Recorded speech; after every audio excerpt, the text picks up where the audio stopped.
Which one did you like more? Teaching in the university or teaching in the high school? And when you have to compare, the two environments were, I have to say, totally different. I mean, at university, you just have to focus on research, on teaching, on academic things. Yeah. But at high school, you have to take care of many other things, like taking care of the students, like they are under 18 though. So there are a lot of things that you have to care about them. And then you have to prepare for, what is it? For the lessons that would be attended by other teachers. Observation by other teachers, that sort of things. And for and they had a lot of kind of contest for teachers and contests for students. Yeah. Which in my opinion was out of the academic life. So and that's why I say it was. And because it was high school, then it was kind of traditionally oriented, because Is it private school or public school? It is public school, it is specialized school, it is the school for the best students of the province. Yeah. And everything was kind of excellent. However, the approach was different, it was totally different from the approach in a university. And if I say that I was unable to get familiar with that, then it was a little bit kind of excessive expression. But really at that time, then I found out that, well, it was not for me. Yeah. Very too much. You wouldn't be that type of parents, I don't think. Yeah. Right, because like I like teaching, yes, I like doing research, yes, but then at high school, then you had a lot of other responsibilities, rather than just teaching and researching. And then after that, I decided to come back and to return to my old university. And then another stage of my life happened. Then I moved from my husband's hometown to Hanoi, to the capital city again. And I started my university teaching again after, I think 1.5 years being a high school teacher. Good. Did you back to the original university you worked at before? Yeah, right. And I enjoy teaching there. And then up to the end of 2019, then I decided that, well, it's time for me to upgrade. And then I decided to apply for the scholarship to study my PhD in Australia. Cool. So are you currently studying full-time, or you are working and studying at the same time? Officially, I'm a full-time student, but then you still need to do something else, so that your life can be more exciting. Yeah, so I work casually as a part-time, a casual researcher for the project of my supervisor. I think just like you now. Right. And then I also have some kind of part-time job too, but it doesn't take a lot of time from my study. Yeah, that's understandable. And let's move to the middle part, updated and CLT. What does that mean?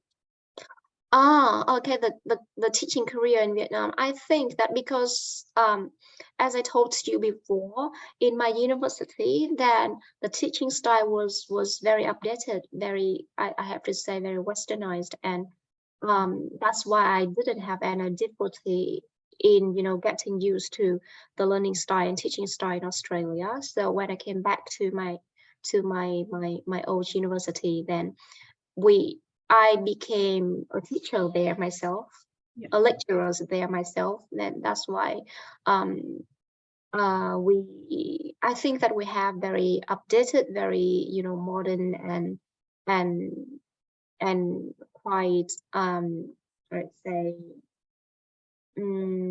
here we have the word CLT. It is very common in English language teaching, is communicative language teaching, that sort of things. I mean all things that we teach students at my own university is very updated. Yeah. How do you compare the university systems in Australia and the university system in Vietnam? Do the lecturers, academics, researcher in Vietnam universities have more work compared with those academics in Australia? Well, from my experience, because I work for only one university, and because I study in La Trobe and in RMIT only, not other universities, so my comments just apply, to those environments.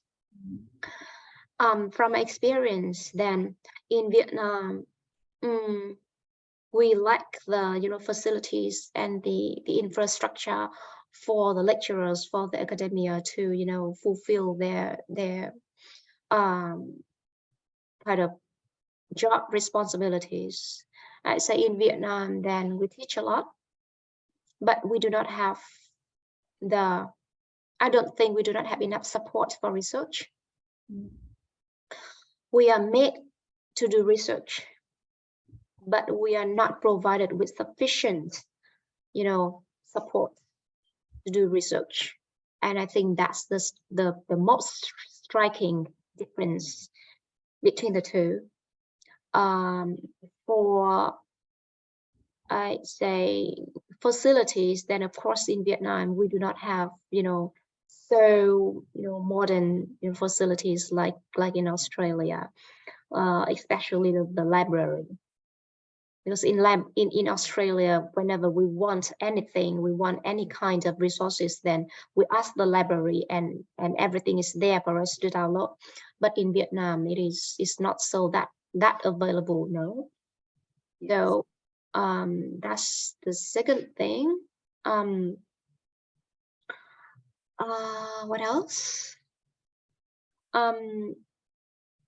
Yeah, and then also about the salary.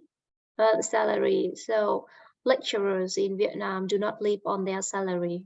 No, they live on like me, because I'm a teacher of English, so it's easy for me to earn money in Vietnam. So most of my income comes from extra class teaching outside of the university. Yeah, outside of the university. So the university is kind of giving us the title, and then we use that title to work, outside of the university for our living, to earn a living. For others, in other universities, they have a lot of projects. And for lecturers working on those projects, then they can have more income, more earnings from those projects. But for those who work for state universities, then their salaries are not enough for them to live on. Yeah, that's understandable. Now let's move to the last area, the PhD one. It's most abstract one. Can you tell me a little bit about what does those lines mean? You see there are a lot of kind of colors in that part, and all like exactly things like that. So it is the combination of all the colors of the previous stages. So I think that what has made up kind of me now has been kind of accumulated throughout my life, my study life, my work life, and my career. And it has a lot of, you know, influences on me to become me myself now. And then that's the first thing. The second thing about my PhD journey is that is a little bit kind of special because it has the first part. It had the first part in Australia, and the major part, the second part in Vietnam online. Yeah, I have to say in isolation. How long is the quarantine in Vietnam? In Vietnam, everything has returned to, you know, the normal mode. Everything is normal now. We work, we study, and I think that everything is just like it was before COVID. That's good. That's good sign. But you did it involved in the quarantine because you're the time back to Vietnam. It's a bit unlock. Yeah. Cool. And I think that's all the themes on this picture. Do you have any other themes you would like to talk about? Well, I think that's majorly most of the things that I want to say. Like, to wrap up, like for primary and secondary learning, that it was very traditional and based on what we call Traditional rote studies. learning. Yeah, rote learning, most of the time grammar based and things like that, because actually Vietnam, the Vietnamese way of learning is influenced a lot from Chinese way of learning, like Confucianism and things like that, a lot similar. So rote learning, traditional style, competition and things like that, all there. But then after that, when I came to my university life, I think that it was the most important stage, because during that time, then I was exposed to a very, you know, modern way, and I have to say revolutionized way of learning. It is, we you know, during that time I learned how to speak, really how to speak English, how to make presentation in English, how to do debate, how to do that sort of things in English. But before that, because it was only grammar, so no speaking at all. Yeah, so my university life was, I think, the most important period of time of my life. Yeah, and then after that, for masters in Australia, at least I got to know about the country, you know, and it gave me the courage to return to the country to study for my PhD. Yes, and then the teaching career in Vietnam, I think it was good because I had the experiences of both, you know, university lecturer and high school teacher, and I knew different types of students, different types of, you know, teaching. Very, I think to some extent they were kind of competing with each other. One was very traditional, the other one was very updated, but then both of them helped me a lot in my career development. And then after that, for the last one, is still ongoing, and is my PhD journey in Australia and in Vietnam. Yeah, so that's it.